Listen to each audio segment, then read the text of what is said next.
Thank you and welcome back to Race Industry Now and Race Industry Week 2021. It's the end of the day. We have been live since 6:45 a.m. This morning in California, and it is 4:58 p.m. here in the EPARTRADE studio in Los Angeles. And we are back with our good friend, John Waraniak. How are you doing, John, tonight? Good. Yeah, it was a great day. A lot of great stuff, starting out with Zach Brown, and it's just continuing on. I think we had the session we had this afternoon with Doug Bowles and Stefano DePonte and Dave Cole and Ricardo Juncos. Pretty cool about what's coming, what's now, what's next, and things that are happening, particularly with IndyCar racing and the Indy Autonomous Challenge. Big stuff. You know, John, the word I've been getting sent to me all day via text, emails, educational.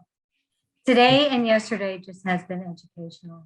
Educational, yeah. And as I've said before, you guys created the first digital twin of the B2B racing industry. You are it. You are on that cutting edge. So relish in that.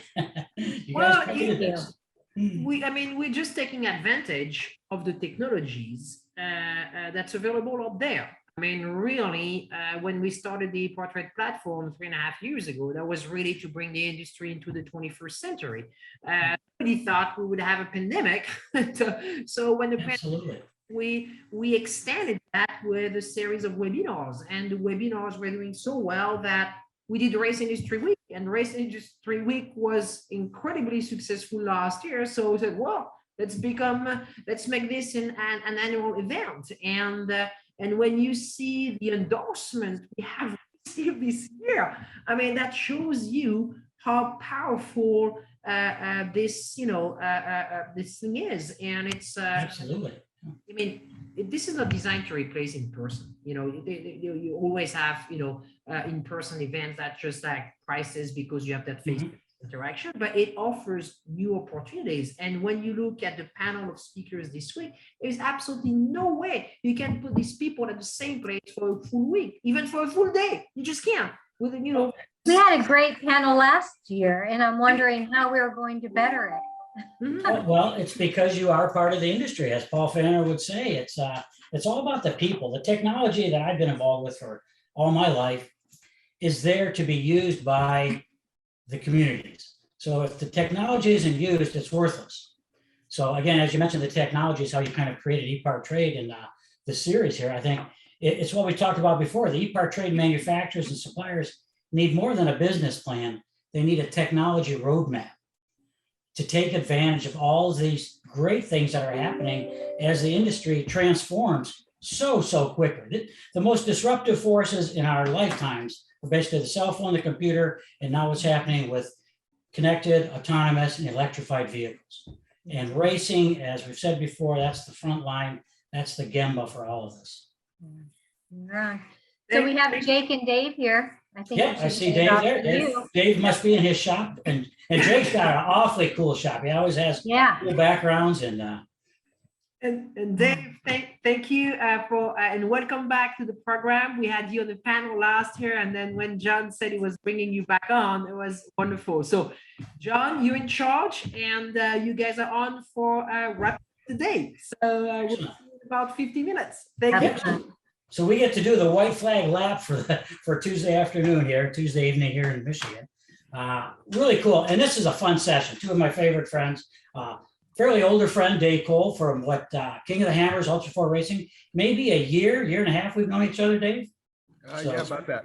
Yes, sir. But Jake, just met Jake thanks to a good friend of both of ours, Z-Man, Tom Zielinski is his real name, but he's been Z-Man ever since he and I raced moto together a long time ago when two strokes would never be replaced by four strokes. So that time has come and gone, but long before Jake was born, but a lot of fun stuff. So welcome Dave, welcome Jake. And what we're going to do is I want to give each of you a couple minutes to want to introduce yourselves and your background and kind of quickly go through the key topics that we want to cover today.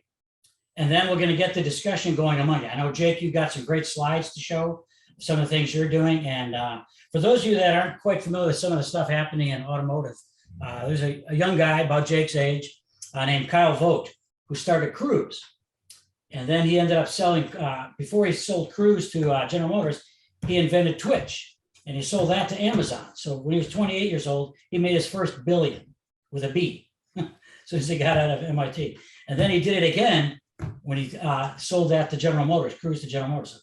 And Jake reminds me a lot of Kyle. He's got that ambition and the racing passion to get to that next level of what we'll be talking about in EV off-road racing. We'll cover some of the traditional off-road stuff for sure, the lifestyles and some of the vehicles, but where Dave is taking King of the Hammers in Ultra 4 racing, and where Jake is taking trophy trucks, or what our good friend Cal Wells calls the land missile. That's what we're really going to talk about today, and some of the cool stuff these two guys are doing. So let's turn it over to you first, Jake, and some of the things that you're doing, since you got a few slides. Okay. Yeah, happy to share that. Let me just share my screen here quickly.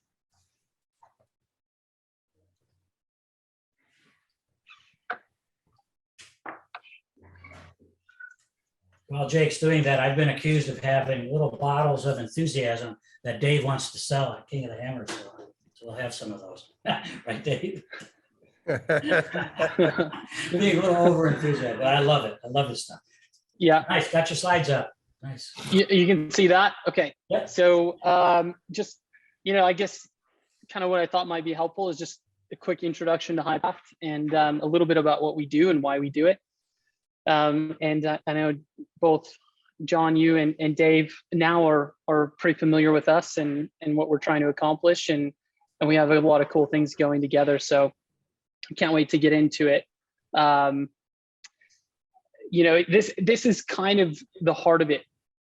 For us as a company, we're 100% focused on an electric vehicle drive system as a complete working product. Standardizing, simplifying, and condensing, all the different components and technologies and software down into a working drive system. And that's comprehensive in many different ways. It includes things like we'll get into training and the safety side and education and that kind of thing. But from a product perspective, it's not only the battery systems that we design and manufacture in-house, but it's the motor integration, power electronics, and software as well. And what we really distilled it down to is these two questions of, what is the power and what is the range? And that's how we kind of base all of our drive systems on. And we're building them in many different power and range options and supplying some really great industries with it and seeing what we can do. So, kind of getting into our mission, this is kind of a bold and maybe overreaching statement to say that we're, democratizing this new type of technology in propulsion. But when it comes to electric, because we're not doing it alone, but what we are doing that we believe is truly democratizing electric is taking the advanced technology and making it available to everybody who wants it. I mean, that's our goal. When a guy that's building a motorcycle's garage and decides he wants his hand fabricated motorcycle to be electric, and he can go out and buy an off-the-shelf working electric drive system, propulsion unit that's fully functional, and he can just build into a motorcycle. That's democratized, and that doesn't exist in the world right now. And we'll get into that with motorsport and race, because that's a huge area for innovation and growth for us, and it's led me to the relationship that I now have with both of you guys, and something that we're very passionate about. Kind of like core to our DNA as a company, we're just taking all these different elements together, which is the power and range question. We're doing the integration of all the different components. We are doing manufacturing, but we don't manufacture every part, just like a Ford truck or a GM vehicle or any of the other automakers. It's an integration system. So we're putting all the pieces together, including software with it, to manage the system and give people access to the software side. And then we do it in an on-demand way, which means that these are standardized off-the-shelf products that are not 2, 3, 4 year development cycles. They're already developed, and they can be shipped in a matter of months and sometimes weeks. So core to us as a company, we will always have a focus on racing. And the reason is because we believe in what motorsport and racing is for the world. It inspires, brings people together, pushes the innovation and the technology. It tests, it develops relationships between companies and people. And I think that's just the coolest part. And to see electric come into that now and all the interest to be there, we're so excited. So we have a cool partnership, with Geyser. John, you talked about the trophy truck. And essentially, this is a huge undertaking for us as a company, and we are a fairly new company, but we're ambitious and we're being bold, really, really bold. So this is something that we've been working on, and guys, Rick and Jeff Geyser are both good friends, and the time is now. So we can get more into this, but doing a complete turnkey drive system allows builders like Geyser to take electric products to market and sell it to other race teams to support some of these new race classes. One of the coolest things, because I think it's so core to us, and represents the relationship side, is the fact that Dave is the first one as a sanctioning body with King of the Hammers and Ultra 4 to say, let's do this together. And that's what we've needed. We've needed the partnership, and doing it with a racing organization that wants to not only have electric integrated into their racing, but to do it in a fully professional, committed way, a safe way, with a product that is comprehensive and fully engineered, fully integrated, and provide the right training to the racers and everybody else who's involved in the racing organization. That's hard to do without the relationship and the interest and the passion of what Dave Cole brings. And we're just really, really grateful, and we feel honored to have been selected as a partner in this, and we're giving it our all. We believe in the future, and we want to be in it for the long haul. So we could talk more about this, but essentially something that's this turnkey is a great representation of what a spec class needs in racing, and to focus on the integration and designing into the vehicle. And that's what we can kind of bring to the table. So, and this is kind of just just high level of, there's so many features to this that are needed to make it a working system. And some of these are more consumer-based features, but for us, we look at the drive system as a holistic, like I said, a product, and we kind of look at it from every angle. And so there's many different features that we put into these drive systems that make it easy for creatives, innovators, builders, fabricators to take it and do really amazing things with it. And so, when we talk about how the world is changing, Hypercraft isn't changing the world. The builders, the innovators, the creatives, they're the ones that are changing the world. And because they're doing it at the vehicle level, they've just needed the tools. They've just needed access to the technology. And that's our big thing, is that, we're working with really great suppliers in the industry, tier 1 automotive, very, premium suppliers, so that the technology gets into the hands of these innovators and creatives. So we were really great. We're a great team, and we're ambitious and excited, and lots of cool things to come. So that's Hypercraft. Excellent. Great overview, Jake. Great overview. And excuse me, I wanted you to go first because how this fits into what Dave has created with King of the Hammers. And throughout this week, we've been talking Race Industry Week with EPARTRADE and Racer and Paul Fanner. Just about every series you can think of: Formula E, Extreme E, IndyCar, Trans Am, IMSA, you name it, it's all their NASCAR. But Dave represents what I call kind of that next generation grassroots, taking racing to the next level by bringing it, and you use the word democratizing. So Dave, my words, you're democratizing racing, at least in the off-road world, and King of the Hammers being arguably the toughest off-road race in the world. You're bringing technology in a kit form. We'll talk about that. E-crate package, a la, Ford Illuminator, GM E-crate, and now with Jake and the package that he's creating at Hypercraft.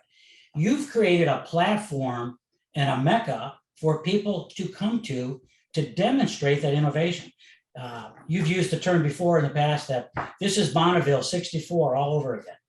And that is really appropriate from what we're seeing and doing. And again, back to your point about democratization of the technology, Jake. You know, with some of the OEMs, it's more of a, I'm going to call it brand communism or technology communism. Take mine or don't take it, you know, and that's all you get. But the democratization says, no, you, the builders, and you mentioned this, Jake, and Dave knows as well, the builders do the creation. And that's what we want to see. So the more OEM packages we see, the more democratized this technology be. And hopefully, as we talked at our earlier session this afternoon, we'll see racing be that catalyst to consumers of what EVs are capable of doing, particularly performance. So back, I want to turn it back to you, Dave, and tell us how this fits into King of the Hammers, the classes, and how you ended up creating this. And this came together within months since we had Detroit Ford Fest. And we'll talk about that as well when you met Jake, as well as myself. Yeah, the reality is, excuse me, John, you know, over a year ago now, we started talking as a board of directors that you actually helped me form. We've been very, very fortunate to have some extraordinary high horsepower type people on that board of directors. And the more we talked about it, I just kept coming back to the concept that for us to be able to actually get ahead of the game in EV racing, we needed to get the exactly like Jake and you have been talking about, getting the technology into the hands of the people that build cars. I think Ultra 4 and King of the Hammers is probably the top of the food chain when it comes to the guy or woman building their own car in their garage still and going out and racing it at a high level professionally. And that happens. And I would think that probably at least 80% of the cars that are being raced at Ultra 4 were built significantly by the person who's driving them. And it's a big deal. EV is just a new technology. I mean, it's just another way to make the tires spin. But for us to really embrace it and see where we can go with it, specifically in rock crawling. I mean, that's another great part about our sport, is a little different. The vehicle dynamics are dramatically different than a standard, you know, race around an asphalt track as fast as you can. The vehicle dynamics going into rock crawling, specifically with the technology or the performance that EV can give us, will completely change the way we do the sport. It's going to be amazing. But the whole point is, I picked 10 teams, and we went to Jake. Jake put together a package nominally around a $50,000 crate motor, effectively, that's throttle pedal to the output of the motor. And Jake will ensure that along with the battery packs, the inverters, and all the other parts that go to it, that's the spec part of our spec class. We hand that to 10 of our racers on our dime. With partners we have, AEM, Dana have already stepped up, Hypercraft as well, to help us make it happen. But we give this technology to the race teams. They go make the cars, and whatever car they make, I've told them it can't be smaller than a 35-inch tire, and I'm going to make them drive over rocks. And that's all they know. So they're going to go build the best car they can with the spec EV platform. And I think people are going to learn an awful lot about rolling resistance and you know, kilowatt hours and all the stuffs that have been really exciting for me to learn about. But as a gearhead, I just want to see the technology in action, and we're there. I mean, we're going to start racing next year. These kits are going to be delivered before the end of the year this year. We're announcing in 30 minutes, we're putting on social media who the 10 teams are. They're going to be receiving these crate motors, and it's happening, man. John, a year of our lives trying to get this board of directors to happen. We're racing. So yeah, and that's great. I'm glad you mentioned that, because racing is never linear. You're not saying we're going to have this. You know, it's kind of you're creating on the fly. You know, from drive-by-wire to fly-by-wire, back and forth. We're doing all kinds of great things. And, you know, 2 months from now, King of the Hammers, I think we're thinking Wednesday, February 2nd and Thursday the 3rd, to have 2 leadership type executive panels with race builders, drivers, inventors, and creators like Jake, and really talk about that like we did at Detroit Ford Fest, to literally bring the industry together around these technologies and to spread that word so it goes viral with these technologies. There's so much we need to talk about. One of the challenges, switching from internal gas combustion engine to an EV power plant. You know, it's like GM and Ford are no longer kind of going through what horsepower wars, they're going through kilowatt wars. And you look at the Hummer, great example, EV Hummer. Al Oppenheiser and his team at GM, they took a 4.5 ton vehicle, and I think you drove it when you were here last, Dave. 4.5 tons, equivalent of 1,000 horsepower and 10,000 pounds torque, literally from 0 to 60 in 3 seconds or so. I mean, that's a work of art and technology. That's pretty darn cool. So taking that type of technology and putting it into the hammers is phenomenal. And you mentioned the rock crawling, Dave. What percentage is the rock crawling of the entire course at hammers? Hammers, mileage wise, it's very small percentage, but at time wise, it's a very high percentage. So it's only about 20 miles of a 150-mile course, but it's about 6 hours of an 8-hour race. See that's telling right there, because you take Formula E and Extreme E, all great venues for racing, no doubt about it. Different classes, different formulas for equivalency there, but the rock portion of the hammers and Run What You Brung and the different spec classes that you guys created and the unlimited classes, that's what's going to attract and really feed a lot of the other off-road racing series like Baja and Score that Jim Ryan talked about yesterday on this program. So, and a lot of other things like that happening. So with that said, I want to kind of get into some of the conversion types of technologies that the vehicle builders will have. People like Eric Miller, he's got arguably one of the best rolling chassis out there and winners of, of the hammers before. So if he wanted to convert his chassis and his frames to a rolling chassis that already has one of the best to an EV platform, where would he start? Would he contact you, Jake, and you, Dave, and say, this is where we are? Or maybe he's in one of the 10 teams you're going to announce 30 minutes from now.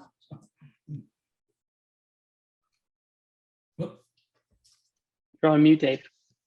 Yeah. They can contact me about racing EV spec, and they can contact Jake about all the amazing technology he can offer. I have a feeling this is just going to people are going to jump directly from, hey, this is cool technology to we want more than 260 horsepower, which is what we're going to be right around that. Right, Jake? Correct me if I'm wrong. What are the specs on the motor? I know it's the Dana Sigma motor. Yeah, 400-volt system. So we're going to give them a boost option up to about 320. So, but yeah, 260 was kind of the continuous power output of it, and so yeah, that's what it is. That'll be fun. Yeah. Yep. So when someone wants to do the conversion and get started now, I realize that they're already got their builds underway, but is it a fairly easy conversion, or is it very systems integration, systems engineering intense? Can I take this one, Dave? Go. So I was a product designer fabricator for 15 years. And I can tell you that these are the problems that like taking a working EV drive system that's fully engineered, all the pieces are there, and it's done, and integrating it into a vehicle. These are the things that as product designers or design engineers or fabricators, we want to solve, right? What we don't want to solve is who in the world makes a VCU that works with this motor or this motor inverter, or integrates into this charging system or this BMS. And if there's hardware, is there software? And if there's no software, how do I program the software? And who do I find to do it? Those are not the problems that are good to be solving right now. So we're solving those. That way, the question is it integrate? I think it's yes and no, but it's solvable. Like integrating into the vehicle, figuring out how to take a working EV drive system that has a form factor and a space claim that is designed to fit within a UTV or the vehicle that it was intended for. That's solvable. We can solve that, and it's going to be a fun challenge. And I'm excited to see what all the builders and the fabricators come up with, because they're probably all going to be different variations. It's different ways to solve the same problem.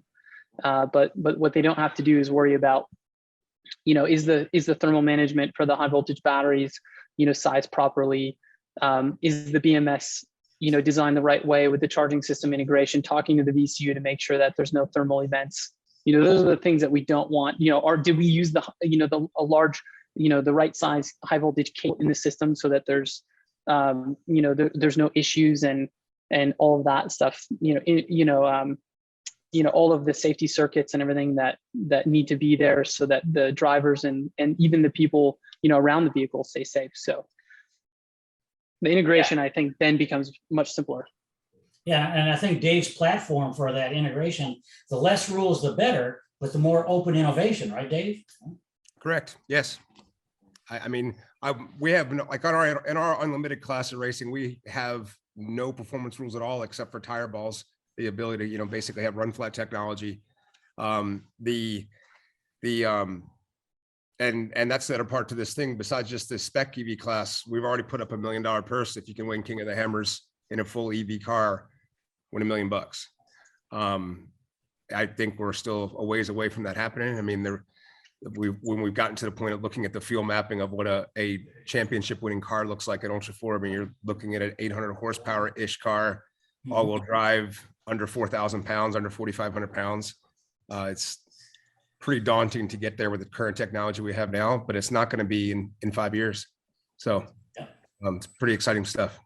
Yeah, I think people like Mouse McCoy, our friend Mouse, and with builders and drivers like Eric Miller, I mean, I can see him going for that $1 million prize, and it might be shorter than 5 years with people like Mouse behind it, because he's like you guys. He truly believes in the art of the impossible, making it possible with the stuff he's doing with the military and stuff like that now. And that's kind of a good segue. Both of you met Dr. Dave Gorsuch. He was on the panel with you at Detroit 4 Fest. And Dave is a good friend. He's the head of Ground Vehicle Systems Command at the Army Futures Command here in Michigan. So anything that's got wheels or treads on it in the Army, and now with a lot of the multiple commands, the Air Force and Marines as well, Dave is the guy that's in charge of it. And he wants to take off-road technology that Jake's working on, that you're providing a platform for the development and creativity for, Dave, and bring it to the warfighters. And a lot of that is the rolling chassis and things like that. That is immediate. That's, we talked earlier about what's now, what's new, and what's next. What's now is what Dave needs. He wants to have the rolling chassis stuff, the Fox shocks, Fox factory. People like Mike Dennison and Michael McSweeney and Tom Fletcher, what they're developing, they need to get integrated with you, Jake, and you, Dave, and have, I'm going to call it smart suspension. And not what I'll call today's smart suspension, but racing the hammers, if you will, digitally, the digital twin of the race from last year, taking that data and racing that before the race in January and February coming up.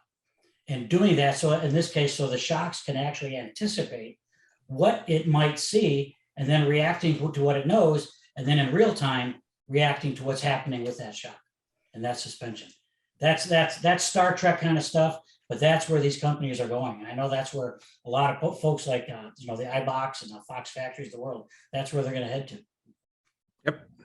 See, I've seen it in action personally in trophy trucks. It's pretty amazing technology. It is. And the other really cool thing about the hammers, I think, is, so we're talking about, your traditional automotive OEMs. You got your TRDs from Toyota, and certainly GM and Ford and the Bronco, and we'll talk about that. But you've also captured with Ultra 4 racing, you've captured the Polaris and the Honda Talon and all the others, the side-by-sides, which is huge. I mean, if you wanted to buy a side-by-side now, I'll bet you there's a 6-month waiting list. Just like, a nice motocross or a dirt bike, because of the pandemic, but also because people are discovering the off-road lifestyle is huge and it's fun. It's much more family oriented to get out and do that. So you've got Overland Expo and things like what Z-Man has created, Tom Zielinski, with Detroit 4 Fest. You saw how many people came out to 4 Fest and wanted to drive the vehicles, particularly the Bronco and the Jeep that were major parts of 4 Fest. We're going to see these technologies built into those vehicles. And matter of fact, Jeep had the 4xe there. And but I want to switch, a little bit to the passion both of you guys have for racing. And you mentioned that, Jake, your Hypercraft Racing will be a different part of the company, right? Focus just on racing, not the commercial side of it. And then using that as probably prototype development.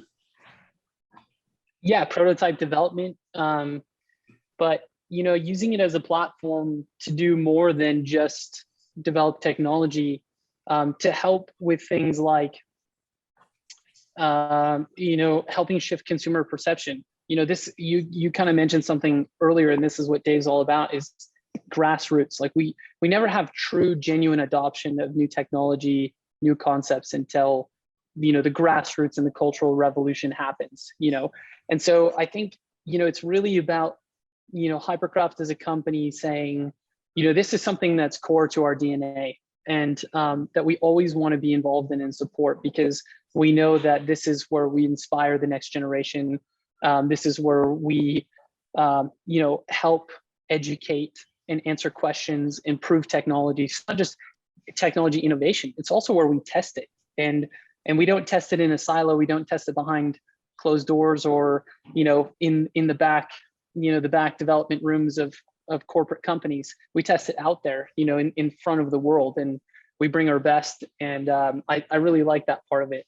You know, it's like you can't hide. When you go to the King of the Hammers, you bring your best, and there's nothing, you know, there's like, you know, it's a level playing field. Everybody just brings their best, and you come away and you've learned, you've been tested, and you know, I love that part of it. So yeah, for Hypercraft, the way that we kind of protect the racing side of our company and our dedication to racing is to create a company structure around it that says this is always going to be core to what we do.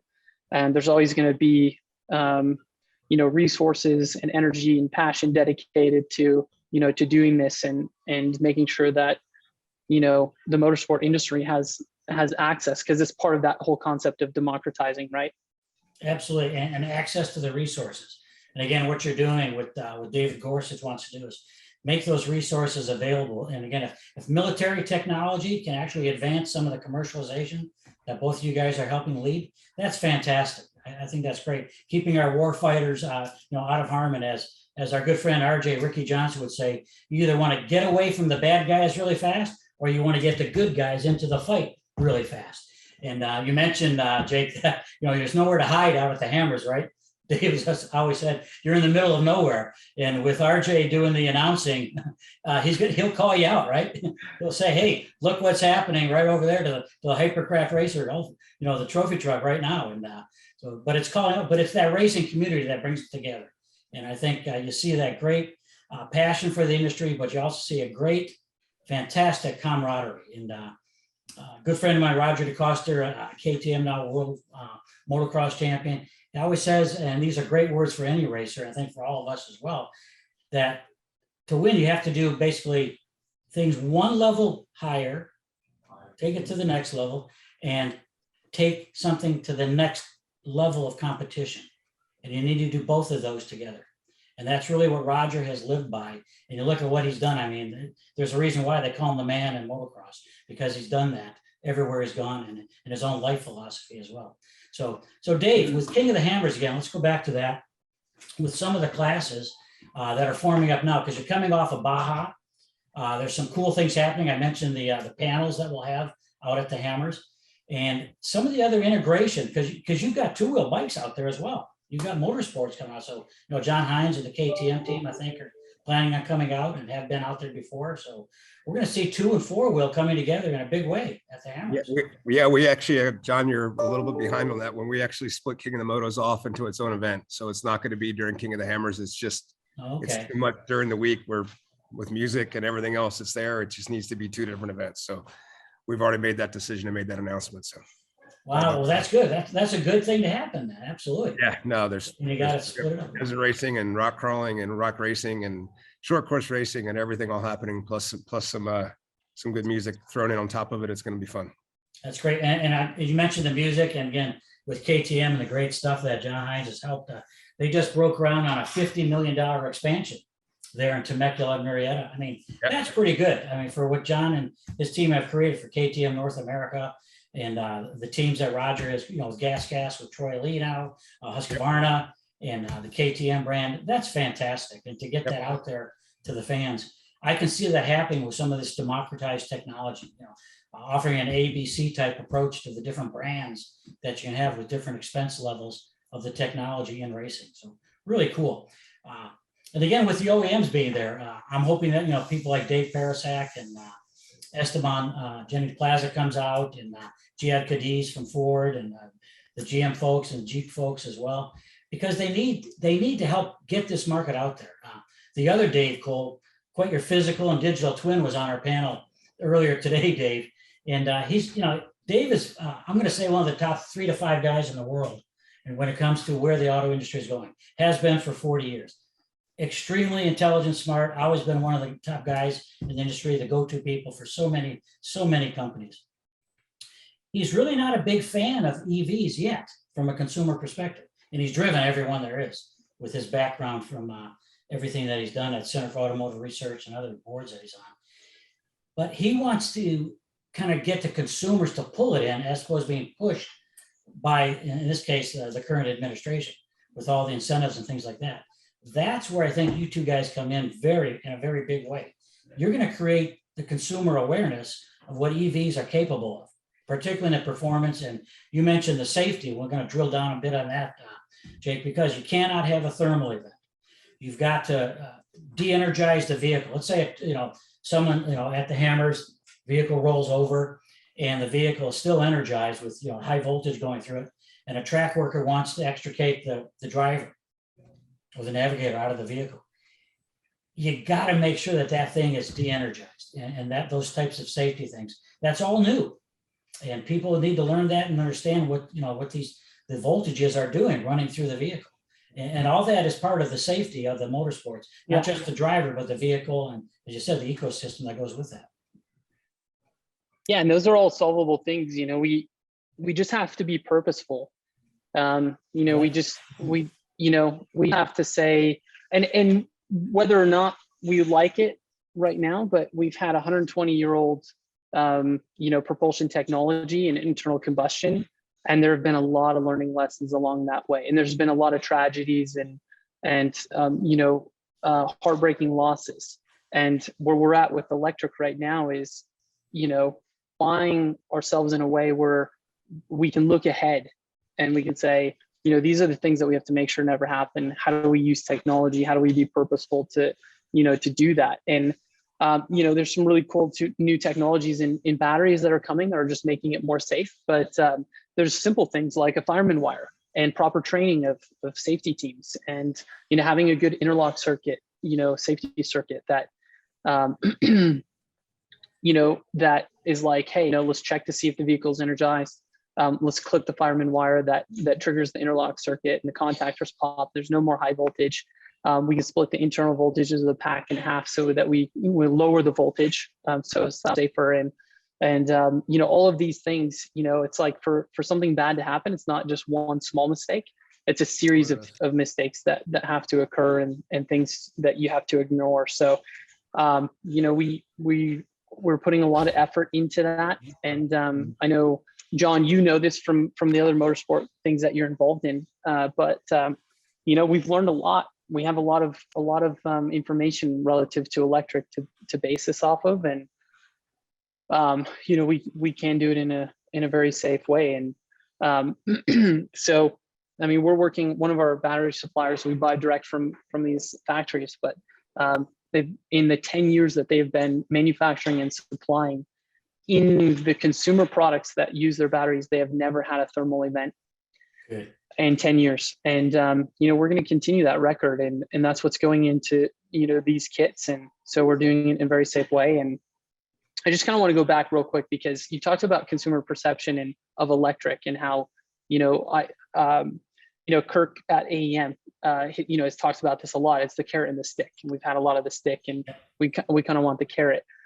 Seeing an all-electric vehicle win overall at King of the Hammers, that is a message that people will watch, and that'll say something totally different about where electric is at.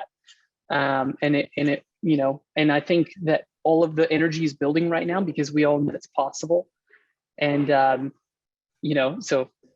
cool things are happening. Absolutely. I've got a great question online, and probably for you, Dave. Does the 50K include the high voltage battery, and does it support D2C charge, direct D2C to DC charging? Actually, both Jake and I answered that. The 50,000 is our price that we're shooting for. I think we're going to get it. I don't think it's going to be nominally very close to it. And then Jake offered some more technical solution or technical answer to that as well. So yeah, that's an all-in cost, throttle pedal, including batteries out to the output of the motor. You can figure out how to build the car. You can build anything you want. That's great. Yeah, I want to make sure people are, if you don't realize that some of this is going on with the chat online as well. And we've talked earlier on some of our sessions as well that basically companies go racing for three reasons. One, to solve complex problems and particularly extreme edge cases, in this case for EV racing. Second, to demonstrate the technology and do that on a world stage, as Jake said. And third, to inspire the next generation of leaders and engineers, and certainly what we will call STEM and STEAM leaders, science, technology, engineering, art, and math. That next generation is really jumping all over this. We talked about the Indy Autonomous Challenge a couple of hours ago. That next generation of engineers, chip heads and motor heads coming together to do 157 miles an hour at the Racing Capital World Speedway last month was phenomenal. That was $1 million prize, won by Technical University of Munich out of Germany. They'll be racing at CES on January 7th at the Las Vegas Motor Speedway for another round of some great stuff happening. But again, it's not about taking the driver out of the loop. It's about solving extreme edge case technical problems. In this case, demonstrating to the public what an autonomous vehicle can and cannot do. Those vehicles eventually will be converted to EV. So I think we're going to see EV and autonomous come together in racing in a big way. I'm going to say, go out on a limb here, I'm going to say within the next 6 to 12 months. And that's going to be a big time. And this is actually a momentous year, if you will. This is the first time in history of 118 years of Ford Motor Company that Ford is investing more in electric vehicles than internal gas combustion engines. So think about that. And Ford is actually the leader in EVs right now. They're actually outselling and really doing extremely well and beating GM in many cases with some of those EVs. And that's great competition to have, because you need that Coke Pepsi, you need that competition, if you will, because the fastest ways to accelerate technology are either war or competition. And we've got both going on. So I think that's a great opportunity for all of us and the military to support our war fighters and to support racing, to increase that consumer awareness, what EVs are capable of doing. So, yeah. John, if I can just jump in on one of the that you mentioned, something that as we talk more about motorsport and racing, the sheer performance of electric from an acceleration and a power perspective has gone so far past what internal combustion is in such a short period of time that it's kind of like this question is like, what is performance going to be? We have vehicles now, production vehicles, electric, that goes 0 to 60 in less than 1.6 seconds. And I think when you talk about the autonomous and the advanced computing and full integration in the rest of the vehicle, suspension and vehicle dynamics and all these different things, it doesn't take away from the driving experience. I think it provides an opportunity to enhance it. And we have a client that is using a Hypercraft drive system in racing application where they're combining the autonomous element of driver training, so that the calls a lap. It shows the braking, acceleration, and all of that. Oh, nice. I'm missing mine. So, yeah. Oh, I got a Joy Lee glass, but no beer in it. So. Told me it was happy hour, man. I wish I was there with you, Dave. This would be more exciting and fun if I was right there. Well, I've got to tell you, and Francisca, and Judy, and Paul said this is the happy hour. So, Francisca, and Judy, and Paul, hope you guys got a beer or a beverage with you as well. So I just drinking coffee. So, but yeah, it's how do we train drivers in a new way? In the autonomous side helps with training. The software side helps with ramping up and unlocking access to the power as the driver's experience increases and doing that in a safe way. So just so many exciting things. I mean, this is the, this is the fun side of what electric brings. And the more we talk about this and the more we educate and the more we get it out there and people see it happening and working, the more there's going to be demand for this. Absolutely. Now, one of the questions online was understanding the comment I made about consumer pull, if you will, for EVs. Right now, the U.S. market is about 2% are electric vehicles. So the people that want to be those the early adopters, they already have an EV. So take the Mach-E Mustang, great example of people that have those are waiting for a Mach-E or an EV. But you've got so many offerings. 100 EVs will be offered in the next few years. So it's coming, but we're only at 2%. So that's my point about consumer pool. To get to a larger market percentage, that's when the consumers start understanding what the EVs are capable of and not capable. But we're a long way from that tipping point, at least 5 to 8, maybe 10 years because of the infrastructure to have 50% EVs with consumers. So the good thing about that is we're going to see both internal gas combustion engines, hybrids, and full-on BEVs, battery electric vehicles, over the next 10, 15, 20 years easily. So that's great opportunities for everybody involved in motorsports.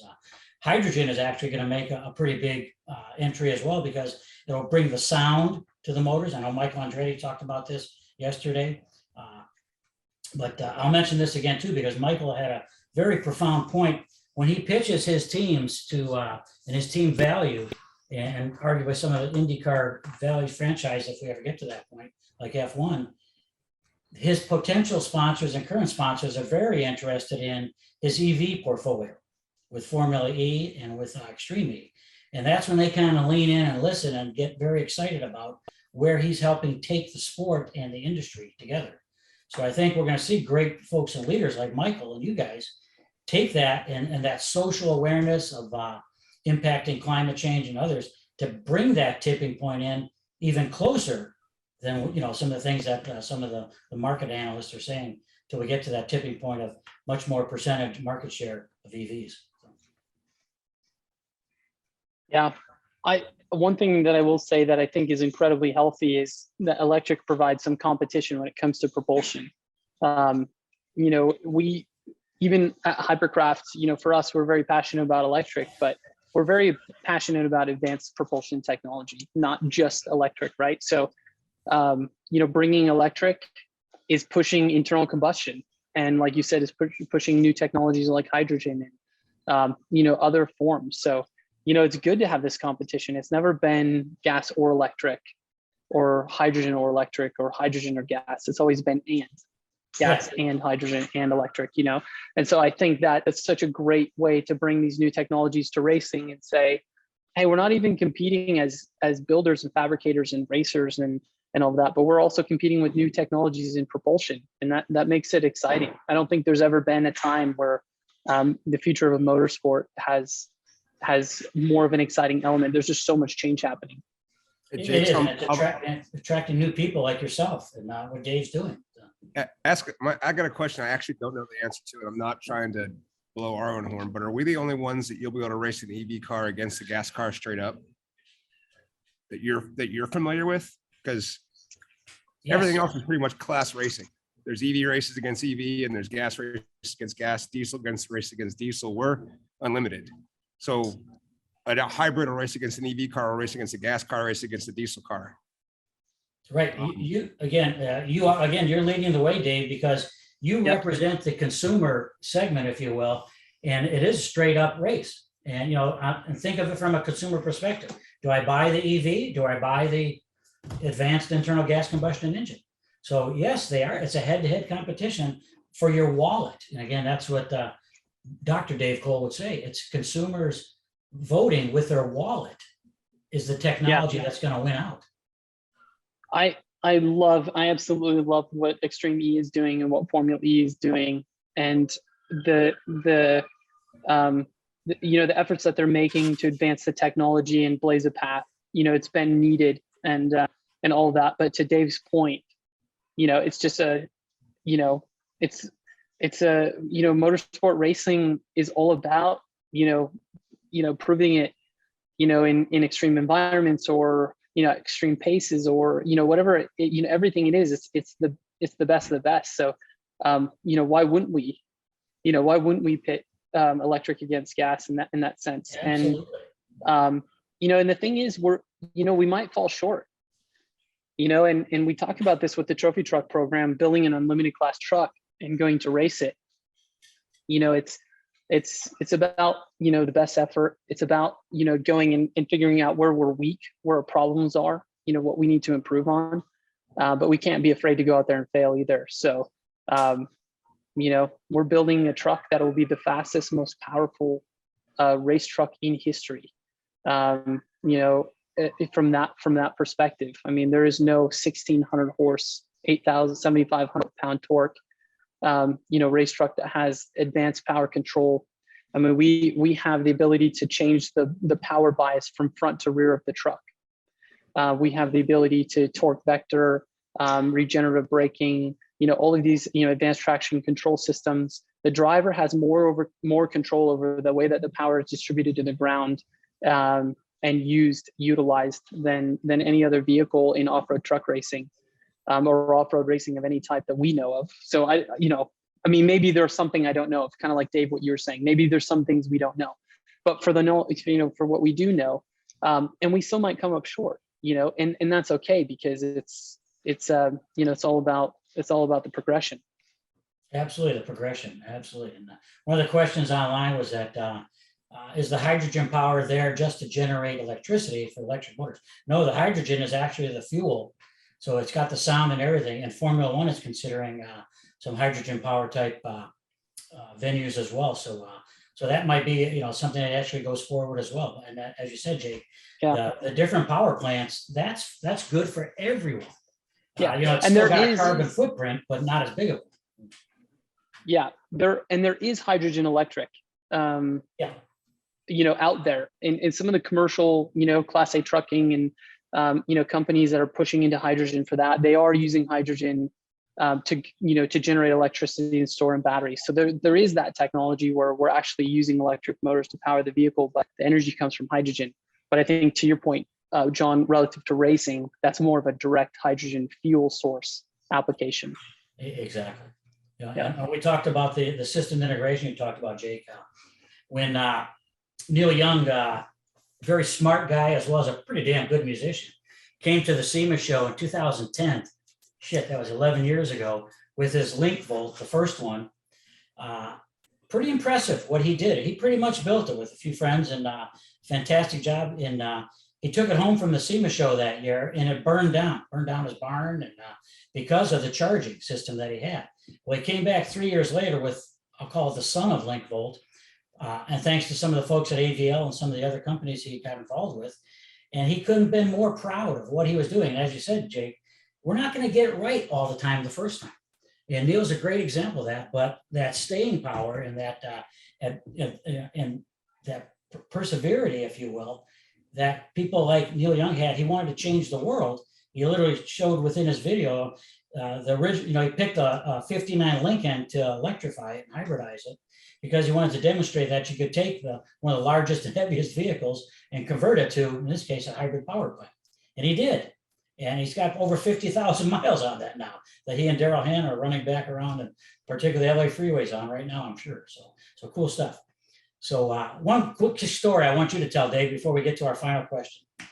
When you were at Detroit Four Fest, and our good friend Henry Payne loaned you his Black Diamond Bronco that he had from Jim Farley, so the story goes. And we got in, I was able to ride in the back with you and Henry, and you took it up Bronco Hill for the first time, but it took several tries, right? Yeah, I'm not as good as Eric Miller or Mouse McCoy, those guys. So yeah, it took me a little bit. And when you told me after like the second time I flogged on it, oh yeah, this is the president of Ford's personal vehicle. That's when we really beat on it. But it was amazing. Love the vehicle. Love it. Oh yeah. Well, the Cherry Card, I remember you were trying a lot of different traction control. There was some Bronco expert at the top of the hill, a self-proclaimed Bronco expert, saying, no, do it manual, take it out, take all electronics out and do it manual, right? Right. We got it down to, it was like 4 low, 3rd gear, and we made it. But yeah. And I think if the listeners from EPARTRADE, racer.com want to tune in, I think you've got those posted at hammers.com, right? So we do, yeah. Yeah, that's cool. Take a look. Okay, this is the white flag lap. This is we're running out of time here. As soon as I see Judy and Francisco and Paul come out, that means we're done. So you guys have done this before with me. What I always like to ask, if someone like Henry Ford or Louis Chevrolet were in the audience today and listening in, what's the most important thing that you would want them and our audience today to take away from our conversation? So we're going to start with you, Dave. What does the audience need to know about? Jake. No, start with Jake. Put Jake on the spot first. Okay. But with that caveat, though, you can't say, yeah, I agree with Jake. No, I won't. So, okay, so Jake, what's the most important thing our audience needs to know from your perspective and insights, what we talked about today, EV racing? You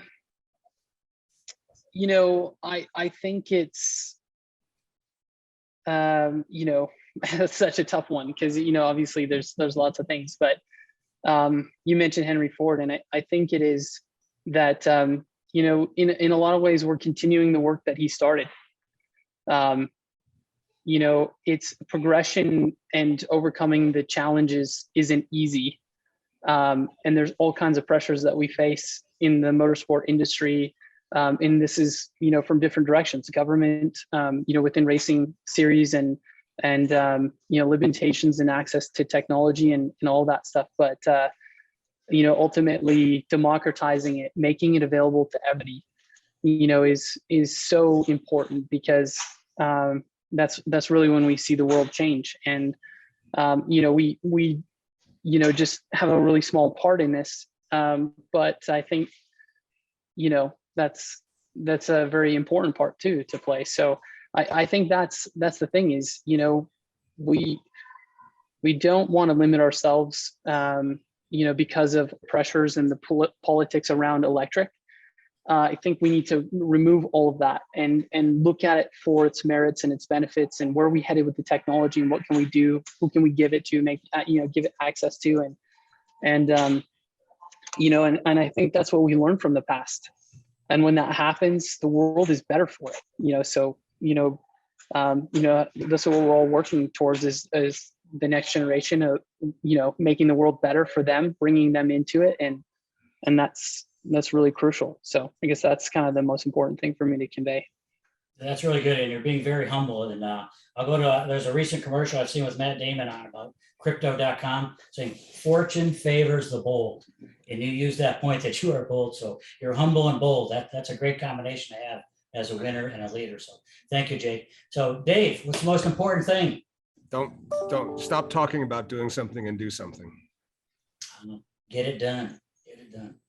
Go do it. Yeah, that's been a big part. I mean, and thanks to your leadership with the board, we've gone down a lot of different directions, but we're ending up with a show to put on, if you will, and technology demonstration, solving problems, and inspiring the next generation, all happening at the Hammers in a matter of 2 months. That's pretty darn cool. That's gonna be cool. So I see Francisque and I see Judy on, so we're gonna wrap it up for today. So thank you, Jake.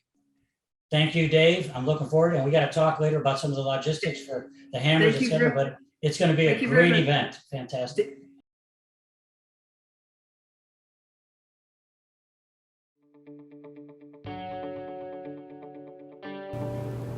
The concept for EPARTRADE is basically, in my opinion, there's a big hole in the internet. So the internet started many years ago, but there's never been an online business community for racers on the World Wide Web. The need for EPARTRADE is actually quite obvious. Basically, people in the business of auto racing need a place online to hang out and to get their problems solved. It's extremely simple for a buyer or for a supplier to interact on the platform. The first thing you need to do is sign in, which is free.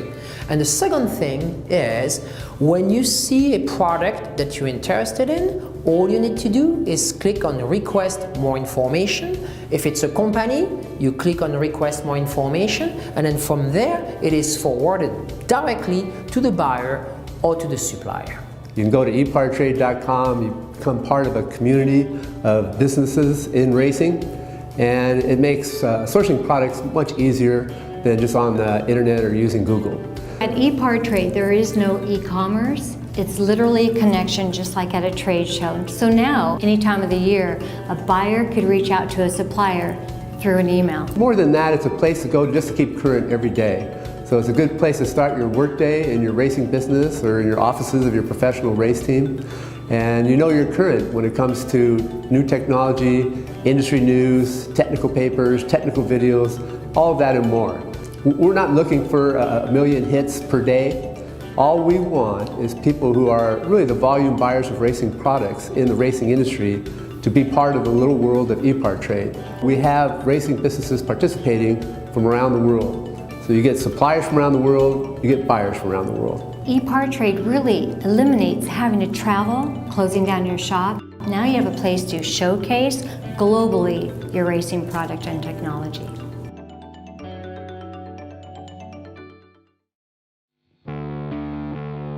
There are two types of people, racers and everyone else. Racer Magazine is for those who believe that racing is a way of life. Racer embodies the excellence that defines a sport driven by passion, courage, and ingenuity. Get 1 year of both Racer's print and digital edition for only $39 with instant access to our entire digital issue archive. Subscribe now at info.racer.com.